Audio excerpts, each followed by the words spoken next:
يا راغبا في كل علم نافع. ينمو العلم ويتقدم بتقنياته ومجالاته، ومعه نطور أدواتنا في تقديم العلم الشرعي. أكاديمية زاد أكاديمية ينبوعها صاف ليروي غلة الظمآن، والسنة الغراء شارحة له، فهما لنا من ربنا وحيان. بشرى لنا زاد أكاديمية للعلم كالأزهار في البستان.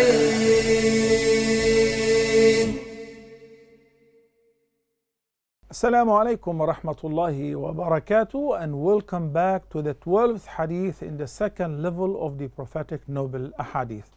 We begin as usual by praising the Almighty Allah alone and sending the greatest peace and salutations upon His most beloved Prophet Muhammad, peace be upon him. Today's hadith is narrated by Muawiyah ibn Abi Sufyan, one of the scribes of the Quran and the great companions of Prophet Muhammad sallallahu alaihi wasallam. And the hadith is a highly profound hadith, agreed upon its authenticity. Muawiyah ibn Abi Sufyan radiyallahu anhuma narrated that the Prophet sallallahu alaihi wasallam, he said, I heard the Prophet, peace be upon him, saying, when Allah wants to do good to somebody, He will make him comprehend his religion, obviously his or hers. Then he added, I'm merely a distributor, and it is Allah who gives. Allah is the giver. This ummah will continue to adhere to the command of Allah, and those who oppose them will not be able to harm them until the decree of Allah comes to pass. Hadith requires a lot of explanation. We begin by shedding some light on the narrator of the hadith, Muawiyah, the son of Abu Sufyan. Muawiyah accepted Islam before the conquest of Mecca, while his father accepted Islam during the process of the conquest of Mecca, right before the Prophet ﷺ entered into Mecca, and then his Islam became stronger after the battle of Hunayn, after he observed how Allah the Almighty granted his Prophet ﷺ victory with a fewer number than those who accompanied him in the beginning. Obviously, I'm referring to his father, Abu Sufyan. Muawiyah ibn Abi Sufyan is the founder of the Umayyad Khilafah, and he was the first caliph from Bani Umayyah. During the Khilafah and the era of Abu Bakr as-Siddiq radiyallahu an, he appointed him in one of the battles under the commandership of his brother Yazid ibn Abi Sufyan. Muawiyah ibn Abi Sufyan radiyallahu anhuma died on the year 78 after the migration of Prophet Muhammad sallallahu alayhi wasallam. And as usual, we'll shed some light on some of the phrases of the hadith, then we'll delve into the general meaning, how to comprehend the hadith, and what do we learn out of it. So the first hadith, the first statement which says that if Allah wants to do any good to somebody, He will make him comprehend his religion and understand his religion. The understanding of the halal and haram, do's and do not do's, the concept of the aqidah matter, to the extent that the person becomes a faqih. A faqih, the person who comprehended the Islamic jurisprudence. So people would ask him, what do you think of this? Is this halal? Is this haram? Is this makruh? Is this disliked? Etc. A person who excels in this field becomes a faqih, like Mu'adh ibn Jabal radiyallahu an, the messenger of Allah, peace be upon him, said, أعلم أمتي بالحلال والحرام. The most learned person in my ummah when it comes to lawful and unlawful is Mu'adh ibn Jabal, and so on. So the fiqh here refers to comprehending the deen and the ahkam, the rules of the Islamic jurisprudence, do's and do not do's, lawful and unlawful, and so on. Then when the messenger of Allah, peace be upon him, said, I am merely a distributor. Distributor of what? He divides equitably among people what Allah has given him. Whether we're talking about wealth, money, war spoils, or nasiha. And it is Allah the Almighty who gives. It is Allah the Almighty who bestows upon the Prophet and upon the recipients of the companions and others. The true giver is the Almighty Allah, for all things simply happen by the will of the Almighty Allah. He gives to each of His servants according to His will and decree, and His infinite knowledge what suits this person and what suits that person, and how much this person deserves versus how much others deserve, and so on.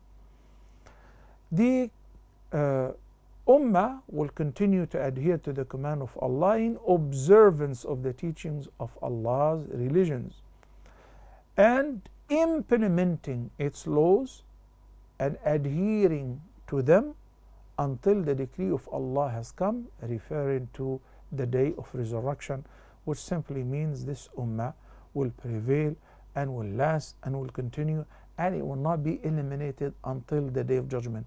There will be ups and downs, victories and losses, but by the end, this Ummah will last until the day of judgment.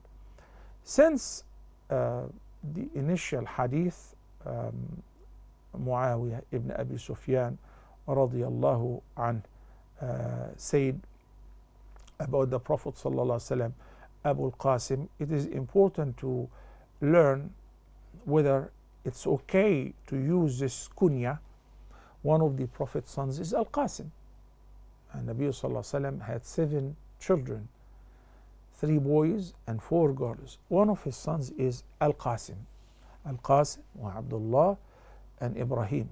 And he was given the kunya after his son's name Al-Qasim. So the Prophet ﷺ said in a sound hadith agreed upon its authenticity, تَسَمَّوْا بِاسْمِ وَلَا تَكَنَّوْا بِكُنْيَتِي. You may name your sons after my name, but it is not permissible to call yourselves by my kunya. So during the life of the Prophet ﷺ, it was forbidden for anyone to gain the kunya, the title of Abu al-Qasim. There was only one person who was known as Abu al-Qasim. That is Prophet Muhammad sallallahu alaihi wasallam. So when people come and say, Ya Abu al-Qasim, referring to Prophet Muhammad sallallahu alaihi wasallam, I have seen, I have met Abu al-Qasim, I have heard from Abu al-Qasim, then it refers only to Prophet Muhammad sallallahu alaihi wasallam. And how do we know that this prohibition was only limited to his life? Simply because there is another hadith where Amirul Mu'mineen Ali ibn Abi Talib radiyallahu anhu said, I said, O Messenger of Allah, if a son is born to me after you're gone, after you meet the Almighty Allah, after you pass away, may I call him by your name and give him your kunya? He said, yes. So this is the correct understanding of the meaning of you may name yourselves after my name. That's why the most prominent name worldwide is Muhammad. And number one name among the newborn in the UK is Muhammad. But Abu al-Qasim as a kunya, as a nickname, was limited only to Prophet Muhammad during his life. After his death, it's okay to call yourself, if you have a son, his name Qasim or Al-Qasim, to be given the kunya Abu al-Qasim. The general meaning of the hadith, that Allah subhanahu wa ta'ala bestows a lot of favors upon his servants, whether those who deserve or those who don't deserve, believers or non-believers. But the greatest favor ever, after choosing somebody to become a believer, is to make him comprehend his religion, to know what is halal and what is haram, to abstain from what is haram and to enjoy what is lawful, to fulfill the commandment of Allah and to stay away from his prohibitions, and to be able, after learning that, implementing that, to impart it and share it with others.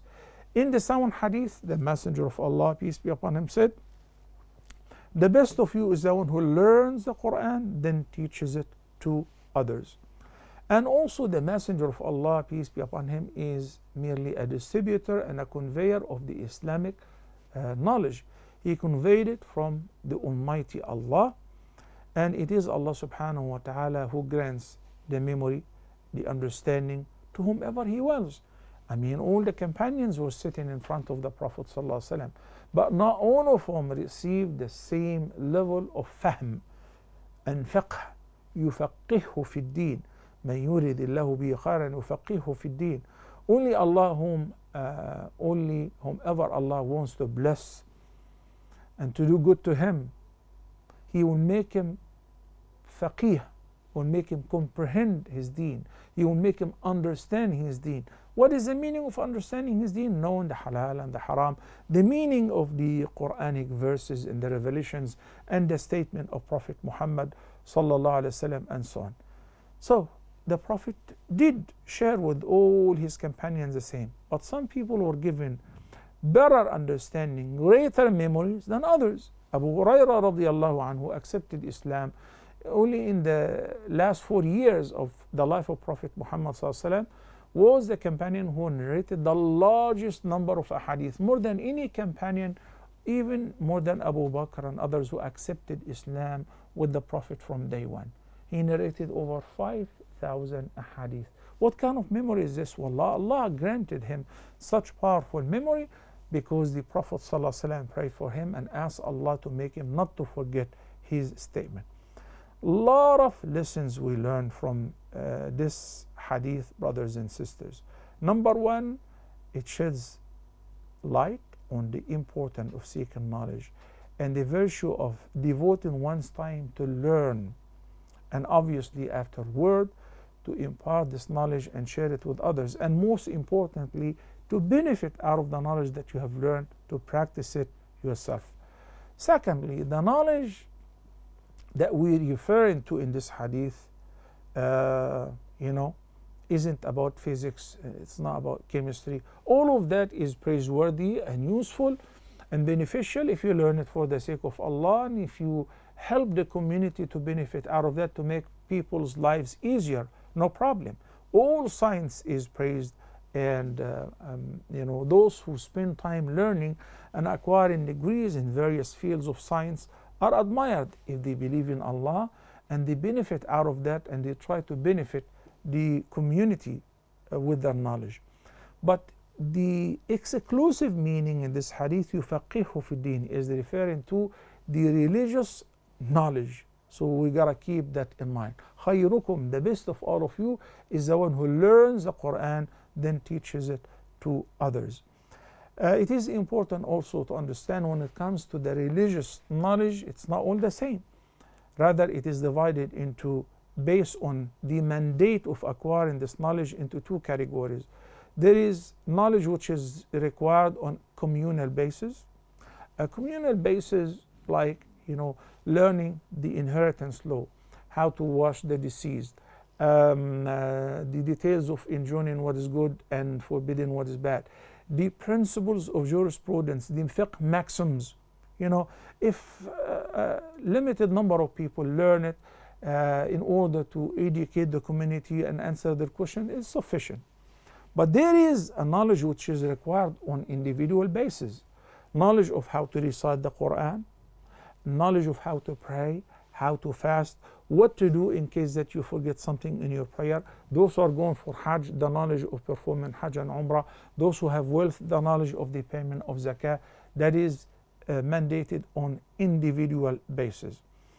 We also benefit from the hadith that the proper understanding of Islam is not limited to acquiring and having knowledge only. Rather, what is equally important is practicing this knowledge. You don't want to be like the children of Israel, whom Allah said and referred to in the Quran as كَمَثَلِ الْحِمَارِ يَحْمِلُ أَسْفَارًا, like a mule or a donkey carrying loads of books, a library. You have a huge library at home. You own many bookshelves full of books, but you don't read them, and if you read them, you don't benefit out of them. So that is totally dispraised by the Almighty Allah and condemned. Also, devoting one's time to seeking knowledge in Islam is superior reward, far superior reward to the voluntary prayers, tahajjud, sunnah, and even fasting Mondays and Thursdays, because this is with a limited benefit to yourself, while seeking knowledge and teaching others, its benefit is communal. It benefits others That's why خيركم, the best of all of you, is the one who learns and teaches it to others. Learns the Quran and teaches it to others.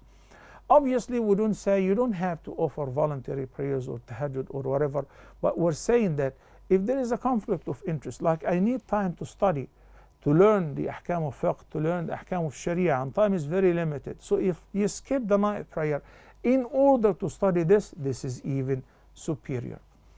The Ummah, according to the Hadith, will persist in adherence to the path of goodness and truth and will not be harmed by those who differ with them, as long as they stick to and adhere to the teaching of Allah the Almighty.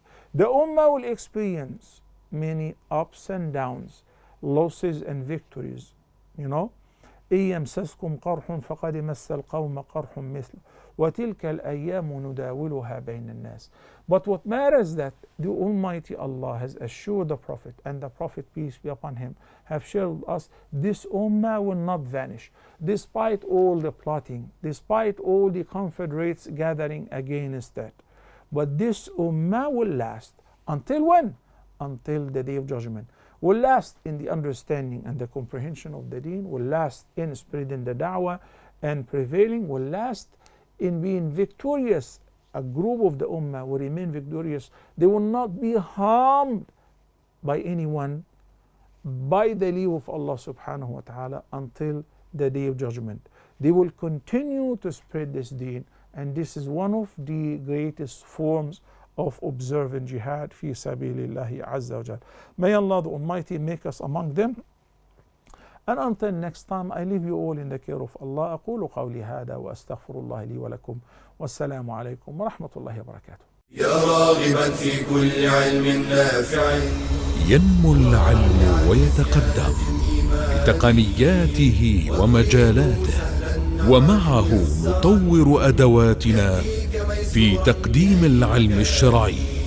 أكاديمية زاد أكاديمية ينبوعها صاف ليروي غلة الظمآن، والسنة الغراء شارحة له، فهما لنا من ربنا وحيان. بشرى لنا زاد أكاديمية للعلم كالأزهار في البستان.